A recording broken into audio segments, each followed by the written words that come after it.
हीरा और मोती दो बैलों की कहानी।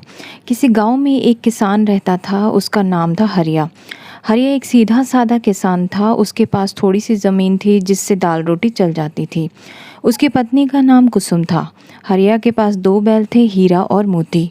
वे दोनों बड़े हष्ट पुष्ट और बलशाली थे तथा दोनों बैल आपस में बड़े प्रेम से रहते थे। पूरे गांव में उनकी चर्चा होती थी। दोनों बैल हरिया से बहुत प्यार करते थे तथा हरिया भी उन बैलों को अपने बच्चों की तरह प्यार करता था, क्योंकि उसके कोई संतान नहीं थी। हरिया उन दिनों दोनों को खाने को खूब सारा हरा हरा चारा उन्हें देता था। उन्हें कभी भी हीरा और मोती पर हाथ नहीं उठाया था।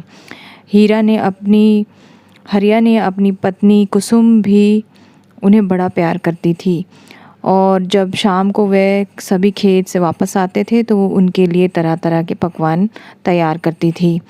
सुबह सुबह हरिया ने दोनों को खेत पर ले जाता, जहाँ दोनों बैल खूब मेहनत से खेत की जुताई करते और जब तक थक नहीं जाते वे कुछ भी नहीं खाते पीते। तब तक हरिया भी अपनी थकान मिटा लेता, जब तक वो नलकूप पर पानी पीकर पेड़ की छाया में बैठ जाते। शाम को जब वे सब घर वापस आ जाते तो हरिया उन्हें चारा खिलाकर घर के बरामदे में ही बांध देता था और वहीं पास में खाट पर सो जाता था। एक दिन की बात है, दो चोर बैलों को चुराने के लिए हरिया के घर में घुस आए। उन्होंने हरिया को बेहोशी की दवा सुंघा दी, जिससे वह बेहोश हो गया और दोनों चोर हीरा और मोती को अपने साथ ले गए। सुबह को जब हरिया को होश आया तो उसने देखा कि हीरा और मोती की रस्सियां खुली हुई हैं और वे दोनों गायब हैं।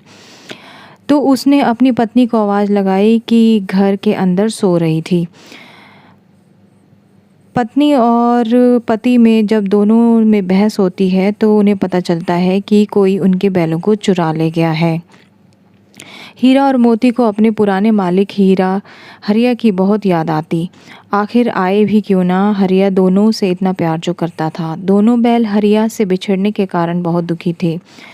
उनमें से एक चोर की एक छोटी लड़की थी जिससे उन दोनों बैलों पर बड़ी दया आती थी और वे चुपके से दोनों को एक एक रोटी खिला देती थी। दोनों बैल भी उससे बड़ा प्रेम करते थे। एक दिन उन चोरों ने अपने गांव के एक धनी किसान को बुलाकर उन बैलों को बेच दिया।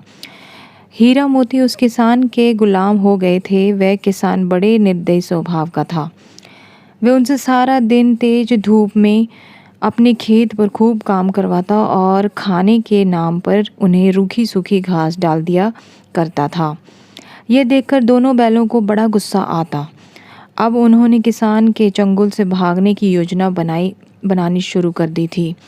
एक दिन की बात है, दिन भर अपने खेत में दो बैल हीरा और मोती से हल जुतवाने के बाद शाम को घर लौटकर किसान ने दोनों को खूंटे से बांध दिया।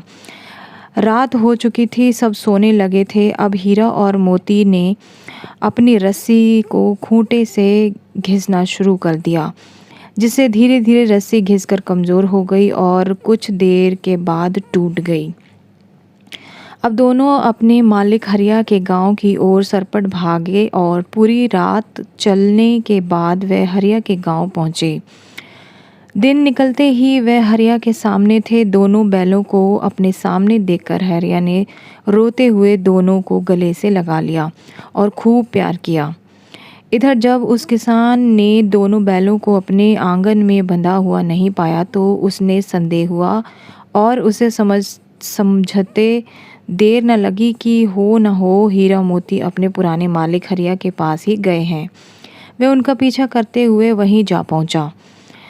उसे देखकर तो हीरा और मोती को बड़ा क्रोध आया और दोनों के दोनों उसे अपने सींग से पटकने के लिए उनके पीछे दौड़ पड़े।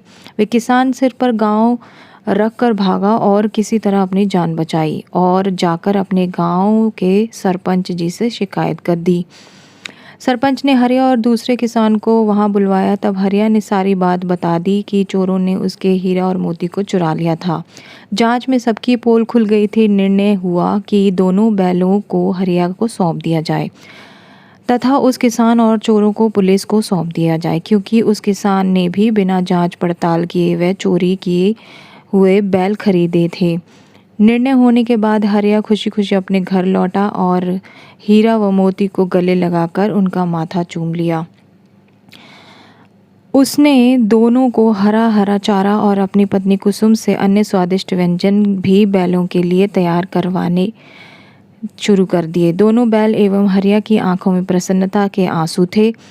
अब से हीरा और मोती हरिया तथा कुसुम सभी बड़े प्रेम के साथ रहे।